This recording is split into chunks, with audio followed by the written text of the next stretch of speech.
ان کو یہ استحقاق حاصل ہوگا کہ وہ خدا کو دیکھے جو پاک دل ہیں. تو خدا کا کلام جب ان کے دل میں ہے تو وہ پاک دل ہیں.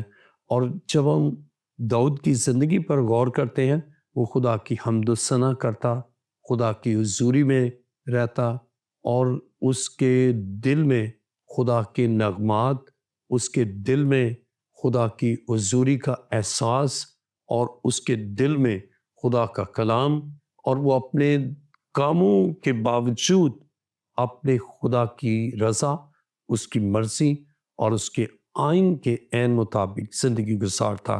تو پاک دل خدا تقاضا کرتا ہے، اور پاک دل لوگ ہی خدا کو دیکھنے کا فضل حاصل کریں گے.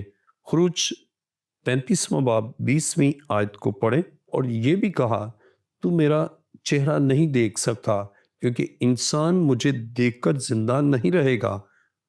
پھر خداوند نے کہا، دیکھ میرے قریب ہی ایک جگہ ہے، سو تو اس چٹان پر کھڑا ہو، اور جب تک میرا جلال گزرتا رہے گا میں تجھے اس چٹان کے شگاف میں رکھوں گا، اور جب تک میں نکل نہ جاؤں تجھے اپنے ہاتھ سے ڈانکے رہوں گا. اس کے بعد میں اپنا ہاتھ اٹھا لوں گا اور تو میرا پیچھا دیکھے گا، لیکن میرا چہرہ دکھائی نہیں دے گا. اب جب تک کامل پاکیزگی نہیں، اس وقت تک خدا کا دیدار حاصل نہیں کر سکتے. اور جب تک دل پاک نہیں تو پاک دل کو دیکھنے کا استحقاق حاصل نہیں رکھتے.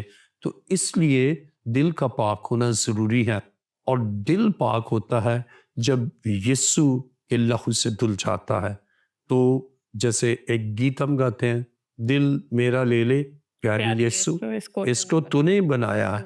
تو جب ہم اپنا دل خداوند کو دیتے ہیں اور خدا اس دل کو پاک روح سے کنٹرول کرتا ہے، تو پھر آلودگی اس دل میں نہیں رہتی، اس دل میں کثافت نہیں رہتی، اس دل میں ناپاکی اور ناراستی نہیں ہوتی، بلکہ پاک خدا کا پاک روح اس دل کو کنٹرول کرتا ہے. اس میں پاک خیال، پاک ارادے، پاک سوچ اور کامل پاکیزگی، اور پاک دل لوگ ہی خدا کا چہرہ دیکھیں گے.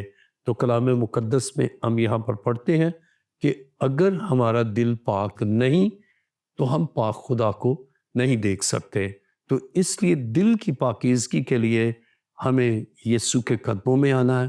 پاکیزگی قلب کے لیے ہمیں اس کے لہو کی دارا کے نیچے آنا ہے، اور اس کے پاک لہو سے جب ہمارا دل دھل جاتا ہے تو یہ دل پاک ہے. اور اب خاص جو دل کی یہاں اہمیت کو بیان کیا گیا کہ اس کا دل پاک ہونا چاہیے. تو دل وائٹل آرگن ہے انسانی بدن کا، اور ہر آرگن ریسٹ کرتا جی، لیکن دل ریسٹ نہیں کرتا. یہ دھڑکتا ہے، اور جب یہ ریسٹ کرتا ہے تو بندہ ریسٹ ان پیس ہو جاتا ہے. جی. تو جب دل پاک ہے اور دل خون پہنچاتا ہے تمام جسم کے آرگنز کو، اور دل پمپ کرتا ہے اور خون پہنچتا ہے. اب اس تناظر میں آپ غور کریں کہ دل پاک ہے تو اس پاک دل کا کنٹرول ان آرگنز پر ہے، اور وہ خون بھی پاک ہے اور وہ آرگنز بھی پاک ہیں. تو جب دل پاک ہے ذہن پاک ہوگا، جب دل پاک ہے آنکھیں پاک ہوگی، جب دل پاک ہے زبان پاک ہوگی، جب دل پاک ہے ہاتھ پاک ہوں گے، ناپاکی کے کام نہیں کریں گے. اور جب دل پاک ہے تو قدم ناپاکی کی طرف نہیں جائیں گے، بلکہ راستی اور کامل پاکیزگی کی طرف رواں دواں وہ شخص ہوگا. تو اس سے یہ ثابت ہوا کہ دل کی پاکیزگی انسان کے افعال اور اس کے جسم کے ہر اس کے لیے، ہر آرگن کے لیے پھر پاکیزگی ہے. تو اس بنا پر دل کی پاکیزگی، جب اس کا دل پاک ہوگا اس کی آنکھیں بھی پاک ہوگی، اور وہ ایسے مناظر نہیں دیکھے گا جو خدا ناپسند کرتا ہے. جب اس کا دل پاک ہے، اس کی زبان بھی پاک ہے، وہ گالیاں نہیں دے گا اور بد زبانی نہیں کرے گا اور برے الفاظ اپنی زبان سے ادا نہیں کرے گا. اب اس کا دل پاک ہے تو برین تک بھی بلڈ اس کا سرکولیٹ کرتا ہے، تو اس کا ذہن پاک ہوگا، اور جب ذہن پاک ہوگا تو اس کے ذہن میں برے خیالات کبھی نہیں آئیں گے، بلکہ پاکیزگی کے وہ خدا کے بارے میں، خدا کی حضوری کے بارے میں اور خدا کے کلام کے بارے میں وہ سوچے گا۔ تو اس وجہ سے پاک دل خدا نے کہا کہ مبارک ہے وہ جو پاک دل ہیں، کیونکہ وہ خدا کو دیکھیں گے۔ تو پاک خدا کے دیدار کے لیے، اس کی حضوری میں رہنے کے لیے ہمیں دل کی پاکیزگی درکار ہے، اور یہ پاکیزگی ہماری کاوش، ہماری جہد مسلسل اور ہماری زندگی کے جو ایفرٹس ہیں نا اس سے نہیں ہوتی، بلکہ اس کو یسوع کا لہو پاک کرتا ہے، خدا کا بیٹا یسوع پاک کرتا ہے۔ تو جب ہم اپنی زندگی سرنڈر کرتے ہیں، خود سے نہیں بلکہ اس کے پاک روح کے بہاؤ میں، روح القدس کی ریزش میں اور روح القدس کے بہاؤ میں ہم اپنی زندگی دیتے ہیں، تو پھر وہ ہماری زندگی کو آپریٹ کرتا ہے، اور اس کا پاک روح، روح القدس، مقدس روح جب ہماری زندگی میں آتا ہے تو ہمارا دل پاک روح کی تحریک میں زندگی گزارتا ہے، ہماری زندگی پاک روح کی تحریک میں گزرتی ہے، اور ہمارے دل پر پاک روح کا کنٹرول ہوتا ہے، تو ہمارا دل پاک ہوتا ہے، اور پاک دل لوگ ہی خدا کو دیکھیں گے۔ تو اس میں ہماری کوشش، ہماری کہ ہم اس کو کسی صابن سے دھوئیں یا کسی ڈٹرجنٹ پاؤڈر یوز کرے یا کچھ، ان سے نہیں یہ پاک ہوتا۔ ایک گیت ہے نا، تیرا لہو تیرا لہو تیرا لہو پاک کرتا ہے، تو یسوع کا لہو ہمارے دل کو پاک کرتا ہے، تو پھر ہم کامل پاکیزگی کے ساتھ خدا کی حضوری میں اور خدا کی محبت میں بڑھتے ہیں۔ تو کلام خدا میں ہم یہاں پر پڑھتے ہیں کہ صرف پاک دل ہی خدا کو دیکھنے کا فضل حاصل کرتا ہے۔ ایوب 19واں باب 26ویں آیت میں لکھا ہے، اور اپنی کھال کی اس طرح برباد ہو جانے کے بعد بھی میں اپنے جسم میں سے خدا کو دیکھوں گا۔ اب ہمارا دل پاک ہے تو ہمارا جسم اور جو اعضاء ہیں وہ زائل ہوتے چلے جائیں، کمزور ہوتے چلے جائیں، لیکن ہمارا دل پاک ہے تو ہم خدا کو دیکھیں گے۔ اب جسم کے اور آرگنز کا نہیں ذکر، لیکن دل کا ذکر ہے کہ دل پاک ہے تو خدا کو دیکھیں گے۔ تو وہ لوگ جو اپنے دل کی پاکیزگی کو قائم رکھتے ہیں، جیسے ایوب کی شخصیت پر جب ہم غور کرتے ہیں، بہت سے ٹرائل سے وہ گزرا، بہت سی مسائل اور مصیبتوں سے وہ گزرا، تاہم اس کا دل پاک رہا، حتیٰ کہ اس کی بیوی بھی اس کو کہتی ہے کہ خدا کی تکفیر کر اور مر جا، لیکن وہ تکفیر نہیں کرتا، بلکہ پاک دلی کے ساتھ خدا کے ان سارے کاموں کو وہ قبول کرتا ہے اور کہتا ہے کہ خداوند نے دیا، خداوند نے لے لیا، خداوند کا نام مبارک ہو۔ تو جب ہمارا دل پاک ہے تو ہم کلی طور پر خدا کی مرضی کے تابع ہیں، اور ہمارا سر اس کے سامنے جھک جاتا ہے، اور ہم دلی طور پر خدا کے ہر کام کو قبول کرتے ہیں کہ خدا جو کچھ ہمارے لیے کر رہا ہے وہ بہتر ہے۔ اور جب ہم ایوب 19 باب 27ویں آیت، جسے میں خود دیکھوں گا اور میری ہی آنکھیں دیکھے گی، نہ کہ بیگانہ کے، میرے گردے میرے اندر فنا ہو گئے۔ ایوب کہتا ہے کہ میرا دل پاک ہے تو میں خدا کو دیکھوں گا۔ اب وہ شخص جس کا دل پاک ہے وہ خود جانتا ہے، کیونکہ انسان کسی دوسرے کے دل کی بابت نہیں جان سکتا، صرف خدا جانتا ہے، وہ بندہ جانتا ہے۔ تو جو پاک دل ہے نا، وہ یہ جانتے ہیں کہ وہ خدا کو دیکھیں گے، اور خدا بھی جانتا ہے کہ یہ بندہ پاک دل ہے، اس لیے وہ جانتا ہے کہ یہ مجھے دیکھے گا۔ تو جب ہم نے سیموئیل کی کتاب میں پڑھا کہ انسان کے چہرے پر خدا نظر نہیں کرتا، بلکہ اس کے دل پر نظر کرتا ہے، جیسے کہ داؤد کی شخصیت پر جب ہم غور کرتے ہیں تو وہ محض چرواہا تھا، لیکن خدا نے اسے سرفرازی دی اور وہ بادشاہ بن گیا۔ تو خدا ایسے پاک دل لوگوں پر نظر کرتا ہے۔ جب ہم یوسف کی زندگی پر غور کرتے ہیں، حالانکہ پوتیفار کی بیوی اسے دعوت گناہ دیتی ہے، لیکن اس نے اپنے پاک دلی سے اس ساری گناہ کی دعوت کو رد کر دیا۔ اگرچہ سے مشکلات کا سامنا کرنا پڑا، تاہم خدا نے ملک کے مصر کا اسے حاکم بنا دیا۔ تو خدا اس دنیا میں بھی ان کو سرفراز کرتا ہے جو پاک دل ہے، اور اسی طرح خدا کا مستقبل بعید میں بھی ان کے لیے بہت عظیم منصوبہ ہے کہ وہ خدا کو دیکھیں گے۔ لیکن جو ناپاک دل ہیں، ناراض دل ہیں، جن کے دل میں گناہ، بدی اور برے خیال ہیں، وہ خدا سے دور رہیں گے۔ بالکل۔ اور بشپ صاحب، دنیاوی طور پر اگر ہم دیکھیں، کیونکہ انسان جو ہے وہ کہا جاتا ہے کہ خطا کا پتلا ہے اور اس سے کسی بھی ٹائم خطا ہو سکتی ہے یا ہو جاتی ہے، سو بہت سارے لوگ اس چیز کو ڈیفینڈ کرتے ہوئے کہتے ہیں کہ ہمارا دل تو نہیں کر رہا تھا یہ کام کرنے کو یا یہ چیز کرنے کو یا یہ عمل کرنے کو، لیکن پھر بھی ہم سے یہ ہو گیا۔ سو میں آپ سے پوچھنا چاہوں گی کہ پاک دل رکھنے کی ذمہ داری کیا صرف خدا کی ہے یا انسان کی اپنی بھی ذمہ داری ہے؟ یہ نا بائی لیٹرل رسپانسبلٹی ہے، دو طرفہ، یک طرفہ نہیں۔ اب خدا چاہتا ہے کہ ہم پاک ہوں، لیکن ہم نہیں چاہتے۔ خدا نے انسان کو جبری طور پر اطاعت اور تابعداری کے لیے اس نے تحریک نہیں دی کہ جبر کے ذریعے سے یا زبردستی بائی فورس نہیں، بلکہ willfully اور آزادانہ مرضی سے۔ اب اس کو اگر ہم باغ عدن کے تناظر میں دیکھیں، خدا نے اسے کہا جس دن تو نے اس میں سے کھایا تو مرا، لیکن خدا چاہتا تو جب وہ ہاتھ بڑھا رہا ہے اسی وقت اس کا ہاتھ پہ پیچھے کرتا کہ نہیں اس سے نہیں کھانا، یا سانپ جب تحریک دے رہا ہے تو اس کو مار دیتا کہ بھئی یہ نہ بتائے۔ اور خدا یہ چاہتا ہے کہ ہم خود ارادی سے willfully ہم اس کی اطاعت کریں۔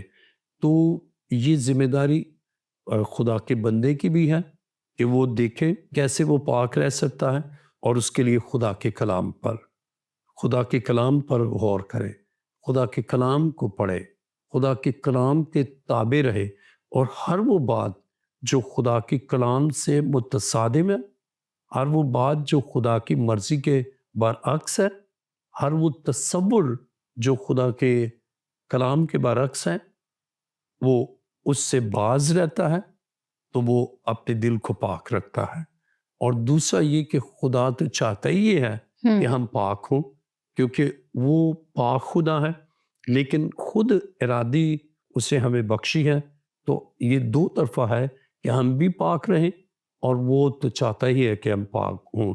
تو خدا کسی کی ہلاکت نہیں چاہتا، تو اگر خدا ہلاکت نہیں چاہتا جس کے معنی خدا تو چاہتا ہے کہ ہم پاک ہوں، اور لیکن اگر ہم خدا کی مرضی کے برعکس چلتے ہیں، خدا ہمیشہ بندے کے ساتھ مل کر کام کرنا چاہتا ہے۔ بہترین مثال دوں گا کہ لازر کی قبر پر جب مسیح گیا تو اسی کا اس پتھر کو ہٹاؤ، جو لازر کو زندہ کر سکتا ہے قبر سے پتھر بھی ہٹا سکتا ہے، لیکن اس سے کہا یہ کام تم کرو، اور اس کے بعد کہا اے لازر نکلا، تو کفن سے بندھا ہوا لازر باہر آ گیا۔ تو خدا چاہتا ہے کہ ہمارے ساتھ مل کر، ہماری پارٹنرشپ میں وہ ہماری شراکت کے ساتھ کام کرنا چاہتا ہے۔ تو ہم بھی پاک رکھیں، جیسے یوسف نے اپنے دل کو پاک رکھا۔ اب اس کے پاس اپرچونٹیز تھیں کہ وہ ناپاک کر دیتا، لیکن اس نے اپنے خدا پر نظر کی، اس کے آئین پر نظر کی، اس کی مرضی کو بجا لایا کہ تو زنا نہ کرنا، تو اس نے نہیں کیا، تو اپنے دل کو پاک رکھا۔ تو جب خدا کا کلام ہمارے پیش نظر ہے، ہم اس کو ملوث نظر رکھتے ہیں، تو پھر ہم خدا کی مرضی کو اپنی زندگی میں مقدم جانتے ہیں، اور پھر اپنی مرضی نہیں کرتے، کسی دوسرے کی بھی مرضی نہیں کرتے، ایون ابلیس کی مرضی بھی نہیں پوری کرتے۔ اپنے خدا کی مرضی پوری کرتے ہیں. تو اس طرح دو طرفہ ہے اس پاکیزگی کو برقرار رکھنا کہ انسان خدا کے کلام پر نظر کرے اور صداقت کی راہوں پر چلے اور خدا کی حضوری کو محسوس کرے, تو وہ آلودہ ماحول میں بھی وہ پاک دل ہوگا. بالکل. اور سم ٹائمس اس طرح سے بھی ہوتا ہے کہ انسان کہتا ہے چلو میں یہ گناہ کر لیتا ہوں اور اس کے بعد میں معافی مانگ لوں گا کیونکہ ہمارا خدا تو رحیم ہے, وہ تو معاف کرنے میں قادر ہے. سو یہاں پہ اگر ہم دیکھیں تو اس مبارکبادی کا جو دوسرا جملہ ہے وہ ہے کیونکہ وہی خدا کو دیکھیں گے. تو کیا ایسا ممکن ہے کہ ہم گناہ بھی کر لیں اور پھر معافی بھی مانگ لیں اور پھر کہیں کہ خدا ہمیں معاف کر دے اور پھر ہم خدا سے ارادتاً کہیں کہ وہ ہمیں معاف بھی کر دے اور ہم خدا کو بھی دیکھیں گے؟ اب اگر ارادتاً وہ کرتے ہیں کہ بھائی میں یہ گناہ کر کے پھر معافی مانگ لوں گا, تو یہ تو ارادی طور پر گناہ کرنا ہے, اور ایک ہے غیر ارادی طور پر. تو خدا غیر ارادی طور پر ہوا تو اس کے لیے تو معاف کرتا ہے, لیکن willfully اگر ہم گناہ کریں اور پھر سوچیں کہ وہ رحیم ہے تو اس کے رحم کا ناجائز فائدہ نہیں اٹھانا چاہیے, بلکہ جو سچے دل سے اور پاک دل سے خدا کے ساتھ چلتے ہیں نا, تو وہ خدا کے اس رحم کا ناجائز فائدہ نہیں اٹھاتے, بلکہ جانتے ہیں کہ انہیں پاک دلی کے ساتھ خدا کی حضوری میں چلنا ہے. تو وہ ارادتاً گناہ نہیں کرتے, بلکہ نہیں چاہتے ہوئے وہ ہو گیا. اور پالوس رسول کہتا ہے نا, جس نیکی کا میں ارادہ کرتا ہوں وہ نہیں ہوتی, لیکن جس بدی کا میں ارادہ نہیں کرتا وہ مجھ سے ہو جاتی ہے. تو بعض اوقات جو کچھ ہم نہیں چاہتے نا وہ ہم سے ہو جاتا ہے, اور جو کچھ چاہتے ہیں وہ نہیں کر پاتے. لیکن اس کے لیے ہم اپنے آپ کو خدا کے ہاتھ میں دیں, خدا کے تابع کریں. جیسے میں نے بتایا کہ دل میرا لے لے پیارے یسوع, جب ہم نے اس کو دل دے دیا تو وہ پاک ہے, اس کے پاک ہاتھوں میں ہمارا دل ہے, تو پھر اس کا پاک روح ہمارے دل کو کنٹرول کرے گا. ہم وہ کچھ کریں گے جو خدا چاہتا ہے, اور اس طرح پھر اس کے فضل سے ہم اس کا دیدار کریں گے, روبرو اسے دیکھیں گے. تو خدا چاہتا ہے کہ ہم اس میں اور اس کی محبت میں آگے بڑھیں. جب ہم خدا کے کلام مقدس میں یسائی نبی کا صحیفہ 6 باب 5ویں آیت میں لکھا ہے, تب میں بول اٹھا مجھ پر افسوس, میں تو برباد ہوا, کیونکہ میرے اونٹ ناپاک ہیں اور نجس لب لوگوں میں بستا ہوں, کیونکہ میری آنکھوں نے بادشاہ رب الافواج کو دیکھا. اس وقت سرافیم میں سے ایک سلگا ہوا کوئلہ جو اس نے دستے پناہ سے مذبح پر سے اٹھا لیا, اپنے ہاتھ میں لے کر اڑتا ہوا میرے پاس آیا اور اس سے میرے منہ کو چھوا اور کہا, دیکھ اس نے تیرے لبوں کو چھوا, بس تیری بدکرداری دور ہوئی اور تیرے گناہ کا کفارہ ہو گیا. اب ہم یہاں دیکھتے ہیں کہ جب ہم محسوس کریں کہ ہمارے لب نجس ہیں اور ہم نجس لوگوں میں بستے ہیں, لیکن ہمارا دل خداوند کے ہاتھ میں ہے, تو خدا اس کی پاکیزگی کو مینٹین کرتا ہے. اب اسے ادراک حاصل ہوا کہ لب نجس ہیں اور خداوند کے حضور فریاد کی, تو خدا نے اس کی لبوں کی پاکیزگی اور اس کی پاکیزگی کا انتظام کیا. تو اس کے معنی ہے کہ جب ہم سے لاشعوری طور پر یا غیر ارادی طور پر ہم سے کوتاہی ہو, تو ہم خداوند کے حضور التجا کریں, پاک خدا کے حضور, اور خدا ہماری نجاست کو اور ہماری ناپاکی قلب کو ہمارا خدا دور کرتا ہے اور ہمارے دل کو پاک کر دیتا ہے. تو ہم اس کامل پاکیزگی میں خدا میں اور اس کی محبت میں بڑھتے ہیں, اور وہ دن آتا ہے کہ پھر ہم خدا کو دیکھیں گے. تو پاک دل لوگ خدا کو دیکھتے ہیں. خدا کے کلام مقدس میں پیدائش 5واں باب 24ویں آیت, اور ہنوک خدا کے ساتھ ساتھ چلتا رہا اور وہ غائب ہو گیا کیونکہ خدا نے اسے اٹھا لیا. ہنوک اس دنیا میں پاک دل کے ساتھ چلتا رہا, اور جب ہم پاک دل کے ساتھ چلیں گے تو تو ہم اس دنیا میں بھی خدا کے ساتھ ساتھ چلیں گے، اور جب خدا کے ساتھ ساتھ چلیں گے تو خدا ہمیں اپنے ساتھ ہمیشہ رکھنے کے لیے اس دنیا سے لے لیتا ہے، اور ہم اس کو پھر دیکھیں گے اس کی حضوری میں۔ ایک اس کا پہلو یہ ہے کہ اس دنیا میں ہی ہم چلتے ہیں پاک دل کے ساتھ، خدا کی رفاقت میں خدا کے ساتھ چلتے ہیں، اور پھر ہم ہمیشہ اس کے ساتھ رہیں گے۔ جیسے یسوع مسیح نے کہا، دیکھو میں دنیا کے آخر تک ہمیشہ تمہارے ساتھ۔ یہ ایک فیز ہے کہ دنیا کے اختتام تک ہمارے ساتھ ہے۔ پھر دوسرا فیز ہے کہ جب ہم پاک دلی کے ساتھ اس دنیا میں اس کے ساتھ چلتے ہیں تو پھر ہم اسے روبرو دیکھیں گے اور اس کی حضوری میں رہیں گے اور ہمیشہ اس کے ساتھ رہیں گے۔ اسی طرح خدا کے کلام مقدس میں جب ہم پیدائش 6 باب اس کی نامی آیت کو پڑھے، نوح کا نسب نامہ یہ ہے، نوح مرد راست باز اور اپنے زمانہ کے لوگوں میں بے عیب تھا، اور نوح خدا کے ساتھ چلتا رہا۔ اب نوح بے عیب تھا، نوح کا دل پاک تھا۔ اب جن کے دل ناپاک تھے وہ سب ختم ہو گئے، اور بائبل بیان کرتی ہے کہ 40 دن اور رات شدت کے ساتھ بارش ہوئی، اور بائبل میں لکھا ہے آسمان کی کھڑکیاں کھول کر خدا نے بارش برسائی، سمندر کے سوتے پھوٹ نکلے، اور 150 دن تک پانی بڑھتا رہا، اور جو بڑے پہاڑ ہیں نا ان سے بھی پانی اوپر ہو گیا، اور انسان کی ساری بچنے کی جو تدابیر تھی وہ نہیں انہیں بچا سکی۔ ناپاک دل تھے، ناراض دل تھے، وہ بچ ہی نہیں سکے۔ لیکن پاک دل بائبل بیان کرتی ہے نوح، اس کی بیوی، اس کے 3 بیٹے، ان کی 3 بہویں پاک دل ہیں، خدا نے انہیں بچایا، اور پاک دل لوگ بچتے بھی ہیں۔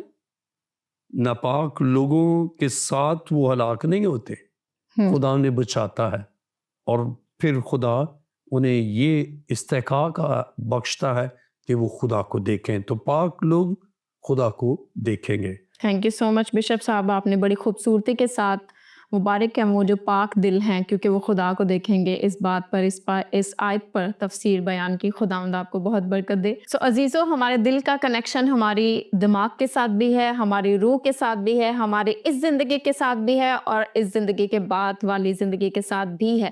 سو اگر کوئی بھی آپ کے دل میں عیب تھا، آپ کی زندگی میں عیب تھا، تو اس پروگرام کے ذریعے سے آپ خدا سے سچے دل سے معافی مانگے اور اپنے دل کا کنٹرول صرف اور صرف اپنے خدا کو دے دیں۔ آپ سے ملاقات ہوگی نئے ایپیسوڈ میں۔ خداوند آپ کو بہت برکت دے۔ God bless you all.